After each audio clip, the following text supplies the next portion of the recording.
कि बिना शादी के व्रत करेगी, अक्षरा दीदिया को छठ करेगी। Thank you so much. बाकी गाना उस टाइम से लोगों को जादू जी पे गावे की लाइन है कि जल्दी से धारी करेलिया राजा जी, कि जल्दी से धारी करेलिया राजा जी, और का सबका सया के लाला चनिया राजा जी।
जोरदार ताली बजाइए, सभी लोग जोरदार ताली बजाइए।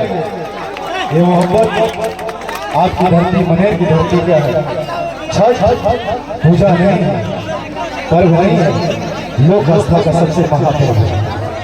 छठ पूजा नहीं, हमारा भाव है, हमारा दर्पण है, हमारा संस्कार है, हमारा संस्कृति है, हमारे बिहार की मिट्टी की खुशबू है। हमें यह छठ पूजा एकता, प्यार, संबंध और भाईचारा सिखाता है।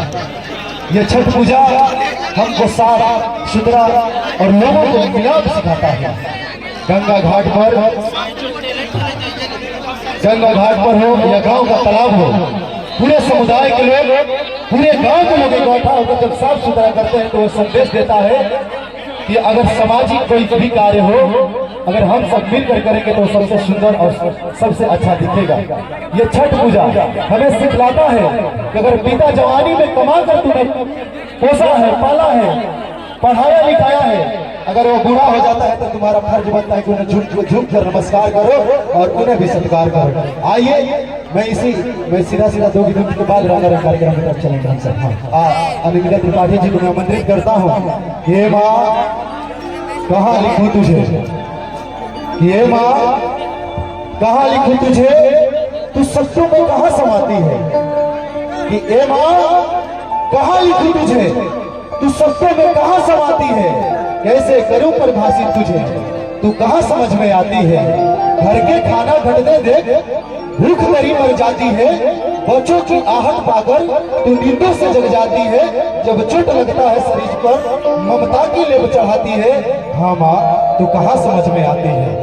मैं धरती से पूछा, आकाश से पूछा, समंदर से पूछा, तू अपना विस्तार बता, कहाँ है तेरी अलौकिक शक्ति, मुझे भी दिखला। हर तरफ से आवाज आई प्रमोद भैया कि ममता मैया वो माँ कहलाती है। ए माँ तू कहाँ समझ में आती है। एक बार चारों तरफ से जोरदार ताली बजाइए। आप सबके बीच में अनामिका त्रिपाठी जी, जोरदार ताली।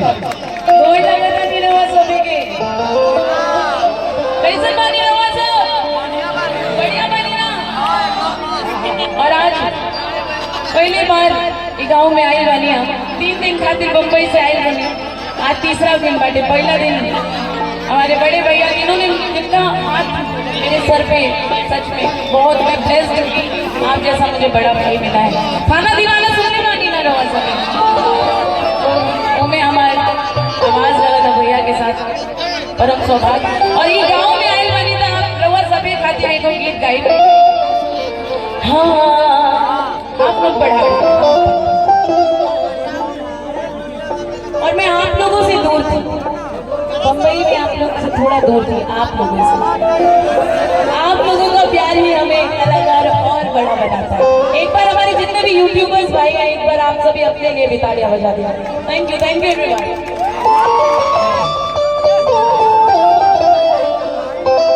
ये लाइन कि ऐसन मनोहर मंगल मूरत सुहावन सुंदर सूरत हो। और आज वो मुहूर्त है क्या? ए राजा जी, ए राजा जी, ए राजा जी, एक बारे तारा जरूरत मुहूर्त खूबसूरत। ए राजा जी,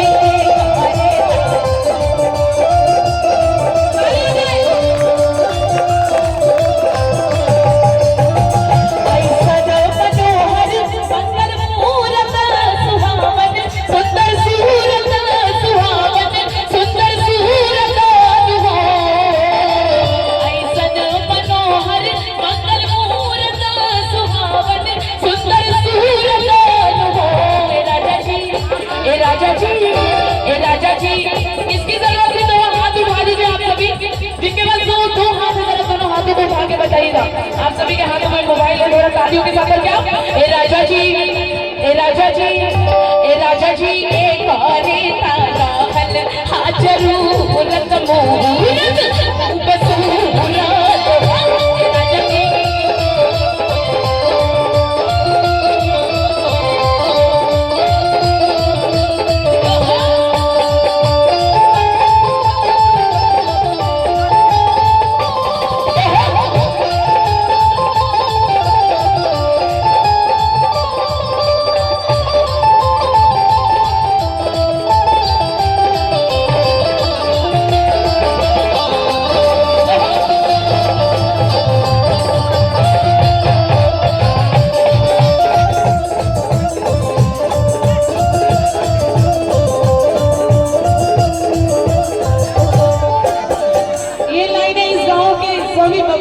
क्या बबुआई गाँव के महाराज हुई है, राजा भी राज हुई है हो। बबुआई गाँव के महाराज हुई है, राजा भी राज हुई है हो।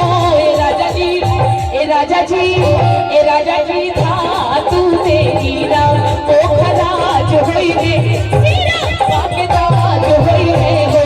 राजा जी, कारे तारा बल जरूरत मुहूर्त खूबसूरत हो।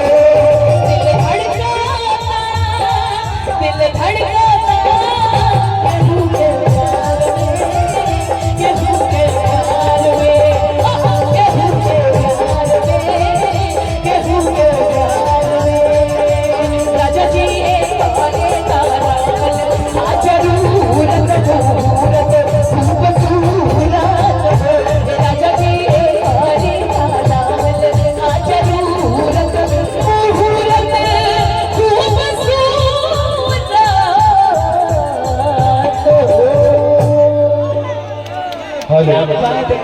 बहुत सुंदर, जोरदार ताली बजाइए आप सर एक बार। और आइए, भैया ने अभी जो एक गाना गाया था कि हाँ बिना शादी के व्रत करो, छठ करे। हमारा कार्यक्रम रहल अक्षरा सिंह दीदी के घरे, और वो अविवाहित स्त्री के रूप में सच में उन्होंने व्रत किया। तब मैंने ये गाना गाया और भैया आपके गानों में सच में जो झूमा उन्होंने ना, मजा आ गया। मैंने बस एक लाइन ये गाई थी कि बिना शादी के व्रत करेगी अक्षरा दीदी छठ करे।